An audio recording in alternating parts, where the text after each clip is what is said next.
El impulsor de las políticas verdes en todo el mundo, George Soros, está en el punto de mira de la Guardia Civil. El Instituto Armado ubica al magnate tras una aplicación que ofrece la posibilidad de organizar elecciones de forma segura. Los agentes han alertado de que la finalidad era desarrollar una tecnología que podría ser utilizada en la realización de un referéndum de autodeterminación ilegal. Para comentar este asunto está con nosotros Javier Villamor. Buenas tardes, Javier. Buenas tardes, compañeros. Esta información nos lleva a pensar que Soros podría estar tras esta aplicación para blindar un nuevo referéndum en Cataluña. ¿Qué podría haber de cierto en esto?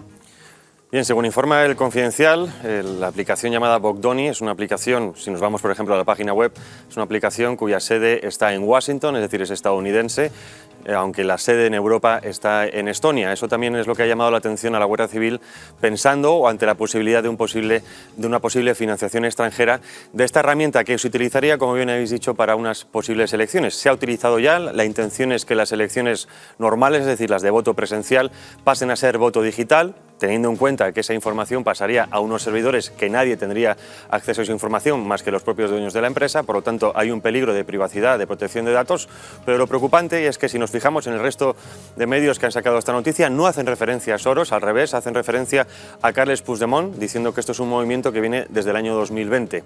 Por lo tanto, estaríamos ante una nueva interferencia.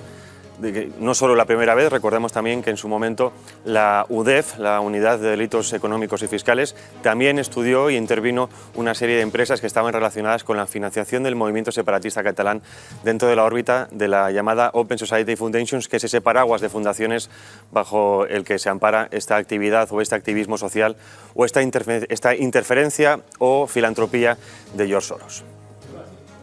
No es la primera vez que Soros es sospechoso de financiar con su fortuna movimientos políticos en distintas partes del mundo. En fin, está detrás de... Esa es la cosa. En fin, el trabajo que lleva a cabo desde los años 90 a través de esas fundaciones precisamente pasa por eso, pasa por la interferencia en la vida política y social de los diferentes países. Lo que se trata es la subversión política o social, generando una serie de falsas manifestaciones o falsas corrientes críticas con el sistema para después favorecer unos cambios políticos en los países. Esto es un manual que creó Sharp, un estudioso norteamericano que murió hace 4 años, que creó un manual de activismo no violento. Es lo que estamos viendo, por ejemplo, con las manifestaciones de cambio climático, con estos supuestos activistas que se pegan las manos a los cuadros o los pintan, etcétera, etcétera. Por lo tanto, estamos viendo nuevamente eso que llaman también las revoluciones de color, que son revoluciones, repito, no violentas, pero que sirven para dar una sensación de malestar social. Bien decía antes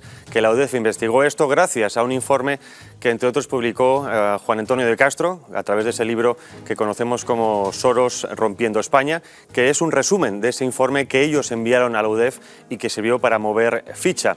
Lo curioso es que recientemente, también a través de la guerra de Ucrania, estamos viendo cómo hay un relato paralelo a esto para intentar quitar el ojo de George Soros y de otras interferencias internacionales dentro del mundo occidental, culpando exclusivamente de la financiación de activismo medioambiental y de interferencias como, por ejemplo, el separatismo catalán, única y exclusivamente a los rusos. Obviamente esto no es así, sino que también hay una esfera anglosajona, liderada, por ejemplo, por George Soros, pero por otras fundaciones. Hablamos de la Fundación Ford, de la Fundación Rockefeller, que llevan mucho tiempo también con esta dinámica. Recordemos también que se achaca, por ejemplo, al grupo Wagner, el grupo de mercenarios a cargo de Rusia, de esa inmigración masiva que ha sufrido Europa desde hace décadas. Y esto también hay que recordarlo, que no puede ser cierto, pero no solo son ellos. Recordemos también que Soros desde el año 2015 ha financiado movimientos por inmigración, por ejemplo el Open Arms, con esos famosos taxis o Ubers marítimos que van directamente hasta las costas desde el norte de África para importar a inmigrantes ilegales, en lo que se ha considerado también y se ha estudiado como un posible tráfico de personas. En fin, desde luego es una figura muy inquietante. Javier, tú la conoces muy bien. Gracias por tu análisis, compañero. A vosotros. Gracias.